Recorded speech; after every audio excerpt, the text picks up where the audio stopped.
So ఇప్పుడు 'big boss' season 8 రాబోతుంది గదా! మీరు దాన్ని ఎంకరేజ్ చేస్తారా? చూస్తారా అసలు? ఎంకరేజా అంటే నాకు అసలు బిగ్ బాస్ చూడనండి. అప్పుడెప్పుడో శ్రీముఖి అంటే ఇష్టం కాబట్టి శ్రీముఖిది ఉంది ఒకటే, అదొక సీజన్ తప్ప మిగతా సీజన్స్ ఏది చూడను. ఎందుకు నచ్చదు మీకు 'బిగ్ బాస్'? నచ్చదని కాదు, ఇంట్రెస్ట్ లేదు, చూడాలని అంత ఇంట్రెస్ట్ అంటే రావాలి. చాలా మందికి ఇంట్లోని ఆడవాళ్ళకి మంచి ఎంటర్‌టైన్ చేస్తది ప్రోగ్రామ్. మంచి టాస్క్‌లు ఇస్తారు, ట్విస్ట్‌లు ఉంటదని అంటారు గదా! గొడవలు ఉంటాయి అంటారు గదా! మీకెందుకు ఇంట్రెస్ట్ లేదు మళ్ళా? చాలా వరకు ఫేక్ ఉంటుందండి, ఆ ఫేక్ ఎందుకు చూడడం అనిపిస్తుంది అందుకే. అంటే 'బిగ్ బాస్' అంటే స్క్రిప్ట్ అనుకుంటున్నారా మీరు?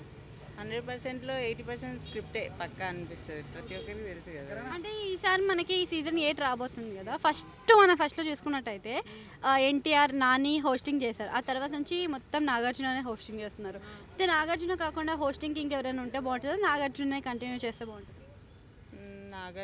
నాగార్జుననే బాగుంటుంది, ఇంకెవరు అని అనుకోలేదు. సో ఈసారి మీరు 'బిగ్ బాస్' హౌస్‌లోకి వీళ్ళెళ్తే బావుంటది అని ఎవరైనా అనుకున్నారా? ఎళ్తే ఎవరు? ఎవరు అల్లు ఈ జోక్ చేస్తారు. లేదు, ఇప్పుడు నార్మల్గా బిగ్ బాస్కి ఎక్కువ ఎవరు వెళ్తారు, చాలా కొంతమంది పాత యాక్టర్స్, ఇప్పుడు ఎక్కువ మూవీస్ చేయని వాళ్ళు, లేదా కొత్త కొత్తగా రీల్స్ చేసుకునే వాళ్ళు, లేదా యూట్యూబర్స్, వీళ్ళు వెళ్తారు కదా. సో నాకు అంత ఐడియా లేదు వాళ్ళంటే, మేబీ ఐడియా ఉంటే నేను వాళ్ళ పేర్లు చెప్పేదాన్ని అంతే. ఓకే. అంటే ఇప్పుడున్న జనరేషన్‌లో వాళ్ళల్లో ఎవరిని పంపిస్తే బావుంటది?